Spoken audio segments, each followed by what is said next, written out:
Hi everyone, I'm Jim and welcome to review of They Sure Don't Make Basketball Shorts Like They Used To, the debut record by the band Hoobustank.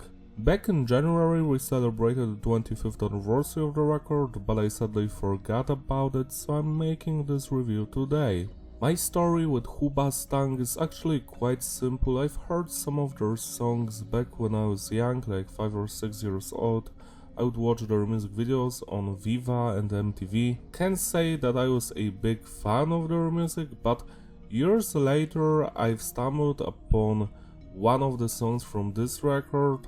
I don't remember which one, but it reminded me of old school Incubus, like the Science era. So I was like, I have to listen to the entire thing, and I've been their fan ever since. The lineup here is Doug on the vocals, Dan on the guitars, Mark on the bass, Jeremy on the saxophone and Chris on the drums. A fun fact for you guys is that the band was called Hoobustank until they fired the saxophone guy. Apparently the band felt like saxophone wouldn't help them achieve mainstream success. I feel that this move was a mistake because Hoobustank basically became another generic rock band and no one even remembers them nowadays. To me, they fell off after the 2003 record and they haven't released anything interesting since then. Besides this album, I'm going to review everything Hoobustank has ever released, so their previous demos like the first one, the second one, the Muffins EP, the Ska-Fest live show, which for some reason has better production than all of the previous stuff they've released, and also the 1999 Forward B-sides. Forward was basically supposed to be the second release by Hoobustank, but after recording 6 of the songs, which I'm going to review, they fired the saxophone guy and they started from scratch. And what they've recorded without him basically became the first Hoobustank official album. Starting with the basketball album, the production is raw but in a good sense, you can hear every instrument. I love the sound of the bass and the drums, it's all mixed well, it doesn't sound bad at all, there's no loudness or no clipping here, nice. Message is diverse, the songs are mostly about everyday's life, personal struggles, relationship issues, dating, education, conflicts, just having fun, stuff like that. Structure of the tracks is basic, standard intro, verse because bridge, chorus, outro, and the music is a mix of funk, metal, punk, alternative rock, ska.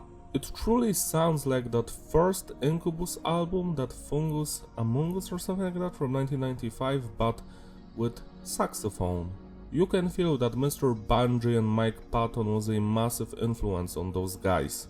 The album starts with Earthsick, and the first thing I'm going to notice here is the drumming. It's stellar for the entire record. The drummer is very talented, I love his groove, his style, the precision of his playing, the tempo changes, it's all here.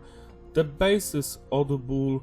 The bassist in this band is one of my heroes because I love his funky bass lines. He doesn't follow the guitars that much, he's just doing his own thing. Then we've got the guitar work, it's very nice. We have some cool, slight nu metalish chords here and there, you know, that remind me of old school Deftones, and some more funkier and jazzy guitar parts. That's all nice as well.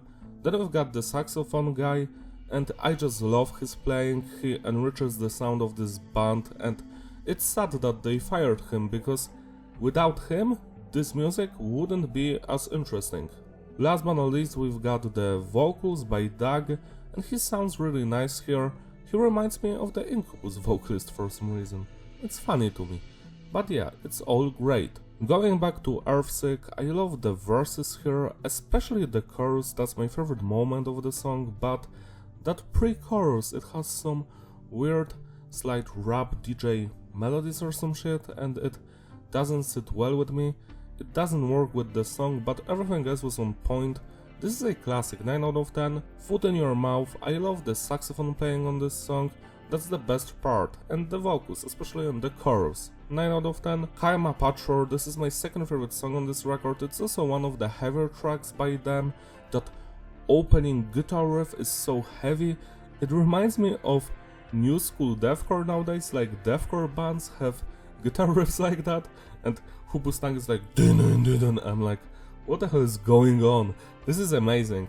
And then we've got some cool saxophone playing, great vocals, bass lines, the drumming is amazing. This is a masterpiece, 10 out of 10, stuck without a voice. This is my favorite song by this band. I just love the vocals so much, the chorus, the verses, the saxophone playing, the atmosphere this one has, the bass lines, the drumming, just everything from beginning to the end. This is just a fun ride, 10 out of 10. Can I Buy You a Drink is much more laid back and mellow compared to the previous songs. It's more influenced by ska, reggae and funk, no metal here. I love the vocal performance, the saxophone, the vibe of this one overall. It's not my favorite song here, but it's a great one nonetheless, 8 out of 10. Naked Jackman, now this is my third least favorite song here. It's a re-recording because they've played this one like 2 times I think already, and I do enjoy the heavy guitar riffs and that part in the bridge in the middle, but the main verse and the chorus is like the weakest part of the song. Everything else is on point.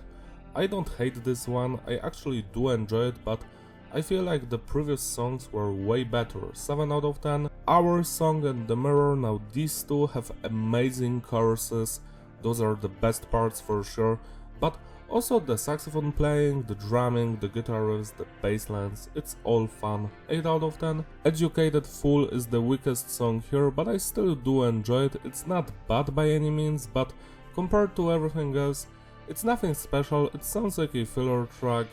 There isn't that much going on here, but it's decent, so 6 out of 10. And the final song, The Dance That Broke My Jaw. Now this one has some energy, intensity to it, love the guitar riffs and the vocals, but besides that, again, nothing special. There are better songs here, but this one is also nice, 7 out of 10. To sum it all up, the consistency is stable and the flow is fitting, replayability, yeah, it's a great record, it doesn't have any bad songs. The highlights here are Earthsick, Foot in Your Mouth, Karma Patrol, Stuck Without a Voice, Our Song and The Mirror. I feel like this is a very underrated record, and if you're a fan of old school Incubus or Mike Patton, you should check it out, it's nice. Now let's move on to the demos. So to recap, those 3 songs are from the first 95 demo, those are from 95 demo as well, the second one, those are from the 97 EP, and those are from 97 live show, and the last 6 songs are from the 1999 forward release that never came out. The first 2 demos from 95 have awful production, it's almost unlistenable. Then the 97 EP, it sounds quite nice, it's just fine. What's a big surprise to me is that the live show from 97, it sounds amazing, the production is really good. I actually don't believe this is a live recording, like they may have added some audience in the background, but it sounds like a studio recording. Yeah, it sounds nice. And then the 1999 forward release, it sounds the best from all of them, obviously. Messages similar to the debut album, songs about personal struggles, relationship issues, but also sex, partying, society, emotions, God, friendships, etc. Structure of the track is basic as well, and the music is the same thing as I stated before, funk, punk, rock, metal, ska, reggae, just everything. A Night in the Life of Avenue 120, now this is an interesting track, I do enjoy some of the guitar riffs here, but overall this is nothing special, it's another decent song. It's not a surprise that this wasn't recorded later on, 6 out of 10. Secret Life on the other hand is a banger. I am quite surprised that this song was not re-recorded because it's interesting from beginning to the end, lots of amazing vocal lines, the guitar riff slap, same with the saxophone playing and the drumming, and the bass lines are swell, 9 out of 10. Thief, Pee-wee, Supper for Dinner, My Worst Nightmare and TV God. These are the weakest songs I'm going to talk about today. I just don't feel them. They're very funky but also kinda generic sounding. That's probably because of the production. I mean, Pee-wee is on the 97 EP as well, but it just sounds like a joke and not a funny one, so yeah, those songs mean nothing to me. They aren't great and they aren't bad either, they're somewhere in the middle, 5 out of 10. Invisible, now this one goes hard, it's a banger from the 97 EP, love the vocal performance here and the bass line, same with the saxophone and the drumming. Nice. The chorus is my favorite part, 8 out of 10. Show me your tits. Now this is a hidden track on the 97 EP, and it's a rap joke, they're basically rapping and blah blah blah. It's funny, but besides that, it's nothing else, it's nothing special. It's a joke, 6 out of 10. Now let's talk about the 3 songs from the live show. Will Glam. Now this one is fun as hell. The main guitar riff is beautiful. The saxophone playing is very nice, same with the drumming, the bass lines and the vocals slap, especially the chorus, 8 out of 10. Mystery Color and Viva la Biva, those songs are just good. I love the vocals here. The music isn't as interesting as in Will Glam, but it's good, 7 out of 10. And now let's talk about the final songs with the saxophone guy, End of Our Rope. This is a banger. I love how the saxophone creates that very distinct atmosphere, the guitar riffs are heavy and beautiful, the bass lines go huge, same with the drumming, and the vocals are just stellar for the entire song, especially in the chorus, 10 out of 10. Paper Promises, this song is very similar to the previous one, but there is more emphasis on the saxophone playing, I feel like that, love that stuff. Yeah, besides that, it's very similar to the previous one, so I have nothing to add. 10 out of 10. Divine. This one isn't as full of energy and intense like the previous songs. It's more laid back. It's a song that is very introspective, I think. It's fun to listen to. Love the chorus and the more mellow atmosphere. 8 out of 10. Now or Never brings back the energy. Love the vocals, the saxophone, the chorus. It's a banger, 9 out of 10. Tin Walls, another song that is more laid back, I think, but it's still fun to listen to. Love the vocals in the chorus, and the verses were nice as well, 8 out of 10. Do Ya Think I'm Sexy is a Rod Stewart cover.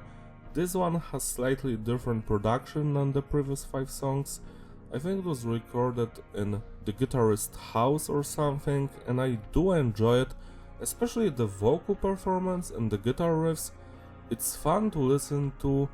It's a really nice cover, I must say, like, I enjoy it almost as much as the original song, 9 out of 10. To sum it all up, the consistency is various, the flow is digestible, repetitive, yeah, it's a good compilation, like it doesn't exist, I just made it up, but yeah. My favorite songs here are from the Forward album that wasn't released, like End of Our Rope, Paper Promises, Now or Never, Do You Think I'm Sexy. That stuff is amazing. But also Secret Life from the first demo, that one goes so hard. Listen to it because it's very underlooked, and tracks like Will Glam and Invisible, those were also the high points here, so check them out. Hoobustank was a very interesting band and it's sad to see how it all ended. So celebrate the anniversary by spinning those songs today, they deserve your love and attention. That's all from me, thank you for watching, don't forget to like and subscribe, follow me on my Instagram, links in the description, I will see you in my other videos. Also consider becoming a member of my channel so I can make you an album review or maybe a dope MIDI cover. That's all, bye!